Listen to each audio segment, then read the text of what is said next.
ನವರಾತ್ರಿಗೆ ಎರಡನೇ ದಿನ ಮಾತಾ ಬ್ರಹ್ಮಚಾರಿಣಿಯ ಪೂಜೆಗೆ ಮೀಸಲಾಗಿದೆ. ದೇವಿಯ ವಿಶೇಷ ಪೂಜೆಯ ಮೂಲಕ ಭಕ್ತರು ಮಾತಾ ಬ್ರಹ್ಮಚಾರಿಣಿಯಿಂದ ತಮ್ಮ ಅಪೇಕ್ಷಿತ ಅನುಗ್ರಹವನ್ನು ಪಡೆಯುತ್ತಾರೆ. ಮಾತಾ ಬ್ರಹ್ಮಚಾರಿಣಿ ತನ್ನ ಭಕ್ತರಿಗೆ ತಪಸ್ಸು, ಪ್ರೀತಿ, ಶಾಂತಿ ಮತ್ತು ವಾತ್ಸಲ್ಯವನ್ನು ನೀಡುತ್ತಾಳೆ. ಶಾಸ್ತ್ರಗಳ ಪ್ರಕಾರ ನವದುರ್ಗೆಯರಲ್ಲಿ ಮಾತಾ ಬ್ರಹ್ಮಚಾರಿಣಿಯೇ ಎರಡನೇ ಸ್ಥಾನದಲ್ಲಿದೆ.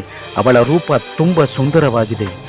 ಅವಳು ಬಿಳಿ ಬಟ್ಟೆಯನ್ನು ಧರಿಸುತ್ತಾಳೆ ಮತ್ತು ಕೈಯಲ್ಲಿ ಕಮಂಡಲ ಮತ್ತು ಜಪಮಾಲೆಯನ್ನು ಹಿಡಿದಿರುತ್ತಾಳೆ. ಮಾತಾ ಬ್ರಹ್ಮಚಾರಿಣಿಯು ಮುಖವು ಸೂರ್ಯನಂತೆ ಪ್ರಕಾಶಮಾನವಾಗಿರುತ್ತದೆ ಮತ್ತು ಚಂದ್ರನಂತೆ ಶಾಂತಿ ಮತ್ತು ತಂಪು ನೀಡುತ್ತದೆ. ಅವಳು ಬರಿಗಾಲಿನಲ್ಲಿ ನಡೆಯುತ್ತಾಳೆ ಮತ್ತು ಯಾವುದೇ ವಾಹನವನ್ನು ಬಳಸುವುದಿಲ್ಲ ಎಂದು ನಂಬಲಾಗಿದೆ. ಮಾತಾ ಹಣ್ಣುಗಳನ್ನು ಮಾತ್ರ ಸೇವಿಸುತ್ತಾಳೆ ಮತ್ತು ತ್ಯಾಗದ ಪ್ರತಿರೂಪವೆಂದು ಪರಿಗಣಿಸಲಾಗುತ್ತದೆ. ಸರಳ ಜೀವನ ನಡೆಸಲು ತನ್ನ ಭಕ್ತರನ್ನು ಪ್ರೇರೇಪಿಸುತ್ತಾಳೆ. ಬ್ರಹ್ಮಚಾರಿಣಿಯ ಆರಾಧನೆಯ ಶಕ್ತಿ ಸದ್ಗುಣ, ಸಂಯಮ, ಸಂಕಲ್ಪ, ತ್ಯಾಗ ಮತ್ತು ತಾಳ್ಮೆಯನ್ನು ಹೆಚ್ಚಿಸುತ್ತದೆ.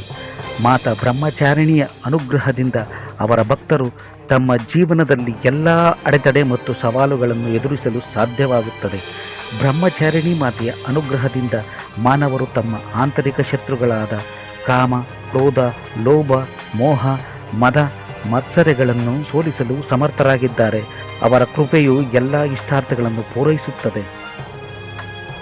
ಹಿಮಾಲಯದ ರಾಜ ಆದಿಶಕ್ತಿ ಮಾತೆಯ ಪರಮಭಕ್ತ ಎಂದು ನಂಬಲಾಗಿದೆ. ಮಾತೆಯ ಕೃಪೆಯಿಂದ ಅವರಿಗೆ ಪಾರ್ವತಿ ಎಂಬ ಮಗಳು ಜನಿಸಿದಳು. ಮಾತಾ ಪಾರ್ವತಿಯು ಸತಿಯ ಅವತಾರವಾಗಿದ್ದರು. ಆದ್ದರಿಂದ ಆಕೆಗೆ ಸ್ವಾಭಾವಿಕವಾಗಿ ಶಿವನ ಮೇಲೆ ಮೋಹಿತಳಾದಳು. ಶಿವನನ್ನೇ ಮದುವೆಯಾಗಲು ಮಾತೆ ಪಾರ್ವತಿ ಕಠಿಣ ತಪಸ್ಸು ಮಾಡಿದರು. ಅವಳು ತನ್ನ ಕೈಯಲ್ಲಿ ಕಮಂಡಲ ಮತ್ತು ಜಪಮಾಲೆಯೊಂದಿಗೆ ತಪಸ್ಸು ಮಾಡುತ್ತಿದ್ದಳು. ಅವಳು ದಟ್ಟವಾದ ಕಾಡಿನಲ್ಲಿ ಒಬ್ಬಂಟಿಯಾಗಿ ವಾಸಿಸುತ್ತಿದ್ದಳು ಮತ್ತು ಜೀವನಕ್ಕಾಗಿ ಹಣ್ಣು ಹಂಪಲುಗಳನ್ನು ತಿನ್ನುತ್ತಿದ್ದಳು. ಈ ಅವಧಿಯಲ್ಲಿ ಅನೇಕ ಅಸುರರು ಸಹ ಎದುರಿಸಲು ಪ್ರಯತ್ನಿಸಿದರು. ಆದರೆ ಅವಳು ತನ್ನ ತಪಸ್ಸಿನಿಂದ ವಿಮುಖಳಾಗಲೇ ಇಲ್ಲ. ಜೀವನದಲ್ಲಿ ಸಂತೋಷ, ಸಮೃದ್ಧಿ ಮತ್ತು ತಾಳ್ಮೆಯನ್ನು ಪಡೆಯಲು ಮಾತಾ ಬ್ರಹ್ಮಚಾರಿಣಿಯನ್ನು ಪೂಜಿಸುತ್ತಾರೆ. ಮಾತಾ ಬ್ರಹ್ಮಚಾರಿಣಿಯ ಕೃಪೆಯಿಂದ ಮಂಗಳ ಗ್ರಹದ ದುಷ್ಪರಿಣಾಮಗಳು ದೂರವಾಗುತ್ತವೆ. ಒಬ್ಬ ವ್ಯಕ್ತಿಯ ಜಾತಕದಲ್ಲಿ ಮಂಗಳನ ದೋಷವಿದ್ದರೆ ಅವನು ಖಂಡಿತವಾಗಿಯೂ ಮಾತಾ ಬ್ರಹ್ಮಚಾರಿಣಿಯನ್ನು ಪೂಜಿಸಬೇಕು.